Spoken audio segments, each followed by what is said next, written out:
Bismillahirrahmanirrahim. Alhamdulillah. Salatu wassalam ala Rasulillah wa ba'du. InsyaAllah hari ini kita akan tunjuk bagaimana sunnah apabila sudah diiqamatkan, bagaimana permulaan solat. Tanggungjawab imam apabila kita solat. Ada dua tanggungjawab imam yang dipertanggungjawabkan kepada dia. Yang pertama, sebelum takbiratul ihram, imam mesti berpaling ke belakang, tengok makmum.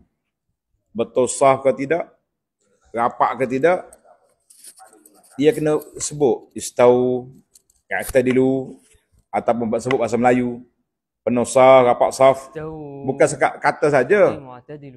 Dia kena berpaling tengok. Mana kena imam kena berpusing ke belakang tengok. Itu dia panggil tanggungjawab. Selagi tak betul saf, lagi itulah kita kena betulkan dulu. Bila nampak betul saf, barulah imam takbiratul ihram. Itu yang pertama. Yang kedua, apabila selesai daripada salam, imam istighfar dulu. Astaghfirullah, astaghfirullah, astaghfirullah 3 kali. Allahumma antas salam wa minkas salam tabarak ya jalal ikram. Selesai itu, kalau subuh contohnya atau maghrib, mungkin dia nak sambung la ilaha illallah wa la syarikalah 10 kali itu, baca cepatlah. Dengan suara yang perlahan. Tak perlu kita angkat suara sebab cukup kita dengar untuk diri kita.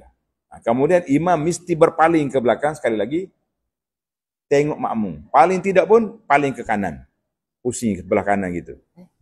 Yang paling baik sekali, pusing terus ke belakang. Tengok makmum, ada ke tak ada makmum kat belakang. Ataupun ada tak makmum nak komplain, imam, tadi imam rokok sujud sekali, jadi ada sebab nak komplain, kita boleh sempurnakan solat, boleh tambah. Maka menjadi sunnah tanggungjawab imam 2 kali kena berpaling kepada makmum. Dan kita kena tengok dekat belakang tu. Contohnya budaya di tempat kita ni, orang zikir, imam tu zikir kuat-kuat. Kalau tengok ada orang masbuk belakang, tengok ada orang duduk solat yang kedua, contohnya orang musafir, ni guna mic kuat-kuat, kenapa?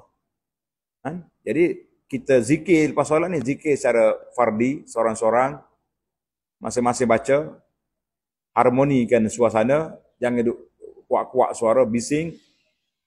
Maka itulah yang sepatutnya kita lakukan. InsyaAllah, mudah-mudahan imam-imam kita ikut SOP syariat, kita dapat pahala banyak dan menghidupkan sunnah Nabi sallallahu alaihi wasallam.